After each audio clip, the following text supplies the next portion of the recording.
Permisi sebentar Bu.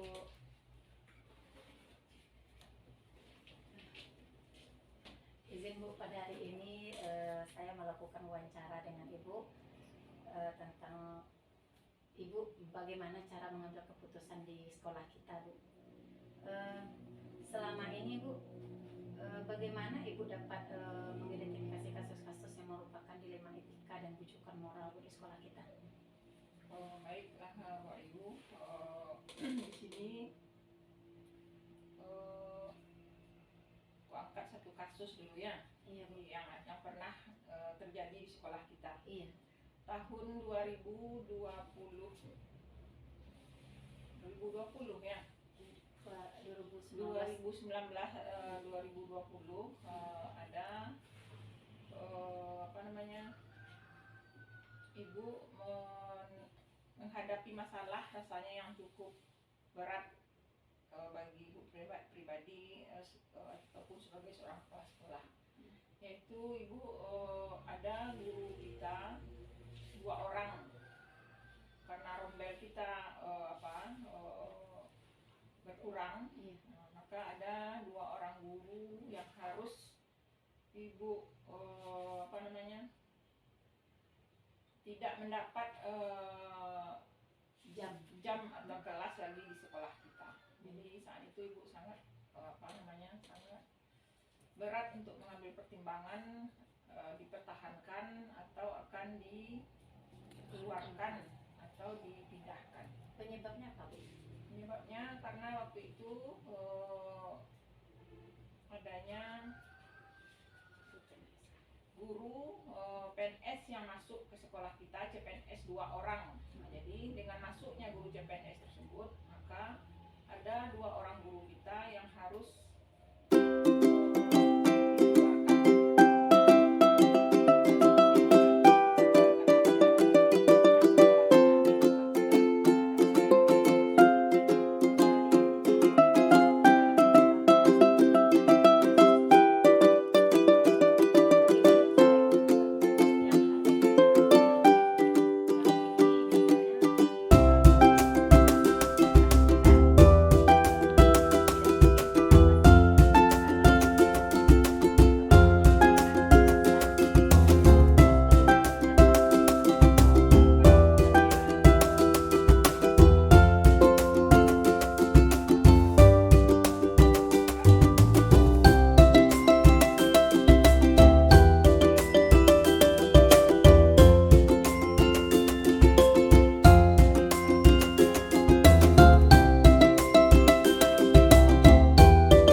Berarti guru yang satu lagi ini beda kecamatan kita, dengan cara berarti Ibu carikan solusi yang lebih terdekat dari tempat tinggal. Jadi apakah Ibu memiliki sebuah jadwal tertentu Bu dalam penyelesaian kasus dilema etika Ibu ini? Apakah langsung menyelesaikan di tempat atau Ibu buat sebuah jadwal untuk menyelesaikan dengan prosedur-prosedur yang harus dilalui dulu Bu? Dalam penyelesaian masalah ini memang beberapa langkah yang Ibu lalui. Yang pertama, Bu dulu diskusi berdiskusi dengan kawan-kawan senior di sekolah, kawan-kawan yang ada di sekolah, dengan pengawas, dengan kepala sekolah yang lain, bagaimana solusinya. Setelah itu baru Bu panggil yang bersangkutan, Bu ceritakan bagaimana keadaan yang sebenarnya, sampai berdiskusi juga dengan sekolah yang akan menerima kawan-kawan guru tersebut. Alhamdulillah dengan adanya diskusi atau komunikasi dengan kawan yang 2 orang itu, guru yang 2 orang itu, dia bisa menerima walaupun rasanya kita berat untuk melepaskannya, tapi karena keadaan ambil keputusan tidak ada yang dirugikan dalam hal masalah ini. Adakah enggak Bu seorang atau faktor-faktor yang selama ini untuk mempermudah Ibu untuk mengambil suatu keputusan gitu Bu? Dalam kasus-kasus selama ini Bu? Ada. Jadi dalam masalah-masalah yang ada di sekolah kita, contohnya masalah ini, yang memberi masukan lah atau dukungannya, terutama kawan-kawan kita yang sama-sama kepala sekolah. Kita itu sering diskusi, memberi masukan, dan yang lebih apanya lagi itu pengawas atau bapak korwil kita. Berarti Ibu selalu tidak langsung mengambil keputusan, tapi kita Ibu harus juga komunikasi musyawarah dengan musyawarah dengan pengawas, dengan guru, kepala sekolah yang lain. Dari semua hal yang sudah Ibu sampaikan tadi, apa enggak Bu pembelajaran yang dapat Ibu petik dari pengalaman Ibu dalam mengambil keputusan dilema ini? Pengalaman yang dapat Ibu ambil dalam keputusan dilema ini, dimana kita dalam menyelesaikan suatu masalah itu hendaknya kita jangan hanya memikirkan sepihak saja. Jadi kita harus memikirkan timbal balik, hendaknya jangan ada pihak yang dirugikan. Berarti tidak harus egois kita ya Bu ya. Jadi kita lihat dulu di sisi baiknya ya Bu. Jadi pokoknya intinya kedua belah pihak tidak ada yang dirugikan. Jadi dengan dipindahkannya Ibu itu ke sekolah yang baru, di tempat yang baru, dan dapodiknya langsung dipindahkan, alhamdulillah Ibu tersebut dia tetap lanjut dan tidak terputus. Berarti dari kasus ini Bu, kita untuk mengambil keputusan itu kita harus carikan juga solusi untuk teman kita yang dikeluarkan. Begini Bu, mungkin sudah panjang cerita Ibu dengan kami ya Bu. Dengan pembelajaran Ibu ini, dengan saya melakukan wawancara dengan Ibu, mungkin ini akan dapat praktik baik untuk kami untuk mengambil satu keputusan, bisa kami terapkan baik itu dengan murid, dengan orang tua murid, maupun dengan teman-teman maupun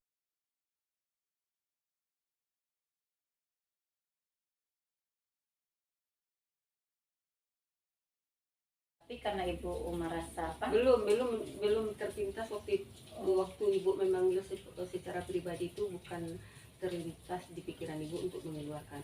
Cuma masih ada memberikan arahan, karena dia baru Ibu terima, tentu Ibu arahkan ini peraturan kita Pak dibina, dibina ini peraturan kita. Kemudian tempat anaknya dirawat, tolong surat izinnya Pak dari dokter, dari rumah sakit. Setelah anaknya sehat, dia pun tetap seperti itu Bu. Tetap seperti itu. Jadi sudah secara rapat predik sudah Ibu sampaikan bahwasanya kita masuk jam 7.30, diharapkan selain dari tiket 7.20 semua guru sudah berada di sekolah. Ibu kasih dispensasi sampai 7.30. Jadi Bu, yang selama ini yang Ibu anggap efektif dalam pengambilan keputusan dalam kasus-kasus Ibu gimana Pak? Ibu anggap menegakkan peraturan. Nah, setelah Ibu kasih secara pribadi kekeluargaan, kalau tidak berubah Ibu akan terapkan aturan lagi. Aturan. Kalau dia PNS tentu aturan PNS. Kalau dia guru tidak tetap, tentu kita melaksanakan sesuai dengan aturan yang sudah kita sepakati bersama, kan sekolah ada aturan akademiknya. Jadi Bu, hal-hal yang selama Ibu mengambil keputusan itu tantangannya ada nggak Bu? Banyak tantangannya. Kadang-kadang kita kan susah juga. Ini kalau kita terapkan betul peraturannya, terlalu keras rasanya Bu ya. Keras, Mm-mm. kemudian dia baru guru honor yang gajinya hanya sekian ratus ribu gitu. Mm-mm. Jadi dilema itulah yang kadang-kadang bergejolak di hati kita, di pikiran kita. Jadi Ibu dilema antar peraturan, Dengan rasa kasihan. kasihan, Mm-mm. Jadi kita memikirkan juga bagaimana kita lihat dari sisi apa terkendalanya ya Bu ya. iya. Kemudian Bu, kalau Ibu waktu ada apa namanya mengambil keputusan itu Bu, ada jadwal tertentu enggak? Itu Jadwal tertentu atau sekarang atau besok Ibu dalam satu tindakan gitu Bu lihat-lihat apanya Bu? untuk menyelesaikannya. Jadi, Oh, lihat masalahnya, kasusnya. Kasusnya kalau berat, Bukan keputusan mengambil keputusan itu ada enggak seseorang yang menolong Ibu atau ada faktor-faktor luar enggak Bu yang mendukung Ibu nah gini mengambil keputusan gitu. Untuk mengambil keputusan itu Ibu tuh maksudnya ada faktor luar yang mendukung Ibu atau ada seseorang yang Ibu andalkan gitu Bu. Ibu kadang-kadang mengambil keputusan itu kalau ringan Ibu ambil sendiri. Ibu pertimbangkan sendiri baik buruknya, positif negatifnya. Kalau ringan itu Ibu putuskan sendiri. Karena kita kan sebagai sekolah-sekolah itu punya kebijakan, punya harus punya kemampuan untuk membuat sebuah keputusan. Tapi keputusan yang kita ambil itu harus kita kita pikirkan masak-masak supaya jangan keputusan kita itu salah dan berakibat fatal baik pada diri kita sendiri sebagai kepala sekolah maupun kepada orang guru kita yang kita ambil keputusan. Seperti yang Bu sebutkan tadi, kalau berat tentu Bu meminta kesehatan ada mengambil keputusan itu ada masukan dari luar seperti pengawas atau dinas pendidikan. Jadi kalau ngambil keputusan Ibu itu tidak kadang kalau udah terlalu berat Ibu menggunakan faktor-faktor dari luar atau dukungan dari orang lain. Iya. Begini Bu, sepanjang yang Ibu sampaikan tadi Bu ya, pembelajaran apa sih Bu yang Ibu petik dari praktik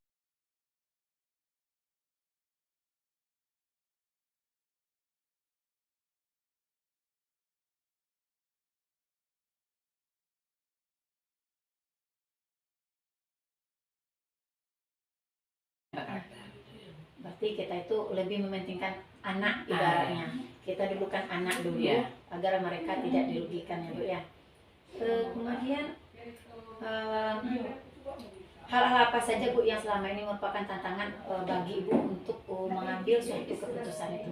Tantangan kan di sekolah kita itu kan banyak. Nah, seperti tadi kan anaknya sudah libur, tetapi dia boleh juga ujian. Berarti dalam libur ini hanya ujian saja. Ada enggak tantangan Ibu kalau keputusan itu akhirnya anak itu naik gitu? Ya, setiap kita mengambil keputusan itu ada tantangannya. Iya. Yang pertama dulu tantangan dari guru, ada guru kenapa dinaikkan? Kan ada guru yang lain kenapa naikkan sekarang anak itu sedang tempuh. Iya. Nah, kemudian tantangan dari murid tentu ada juga. Bu, itu naik juga Bu, dia sedang tempuh naik juga Bu. Iya. Itu katanya kan Pasti kan Bu pasti ada karena tantangan. Jadi dia dengan kita dari arahan kepada mereka itu sedikit banyak mereka memahami. Jadi karena anak tadi kan libur pasti ada penolakan dari murid. Iya. Nah, kami aja yang rajin. Nah, nanti kan ada pandangan anak Bu. Untuk apa kita rajin-rajin? Yang teman kita aja yang libur dia bisa naik juga. Pasti ada tantangan. Tapi karena Ibu berikan pemahaman kepada anak atau teman rekan-rekan guru dan mereka bisa memahaminya. Nah, apakah ada Bu Ibu memiliki sebuah tata cara atau jadwal tertentu dalam sebuah kasus ini Bu? Kan kasus tadi udah tahu dan melapor guru Ibu. Apakah Ibu langsung bertindak atau membuat sebuah jadwal dulu? Bagaimana Bu? Kalau kasus seperti itu tuh Bu cari dulu masalahnya. Ibu bukan langsung bertindak. Ibu cari dulu, tanya dulu apa penyebabnya. Bertanya sama gurunya dulu, baru bertindak. Oh iya, berarti Ibu cari akar permasalahan, baru Ibu mengambil suatu keputusan. Nah, apa Bu namanya? Ada kan enggak Bu faktor-faktor yang selama ini mempermudah atau membantu Ibu dalam mengambil suatu keputusan? di sekolah ibu tuh faktor apa sih, misalnya ibu tuh kan ngambil suatu keputusan ini ya keputusan yang bagusnya, yang baiknya, ada enggak faktor yang pendukung ibu di situ? Misalnya ada teman yang ibu anggap rasanya senior atau tempat ibu komunikasi gitu. Ada faktor-faktornya, ada beberapa guru senior ibu yang mendukung keputusan ibu ini. Jadi ibu Ya. tidak selalu sendiri ngambil Ada. keputusan. Berarti ada ibu komunikasikan dulu Ya. dengan berarti dengan adanya kasus-kasus ibu dilema tadi ya bu ya, berarti segala sesuatu itu harus kita bicarakan secara bersama-sama di Iya. sekolah. Tidak ibu sendiri Tidak mengambil sendiri. keputusan. Jadi harus ada juga kolaborasi Ada dengan kolaborasi dengan yang lain. jadi kalau kita ada keputusan itu harus dipikirkan dan dicari akar Apa masalahnya? permasalahannya. Bukan Iya. langsung kita bertindak. Iya, itu kan langsung bertindak.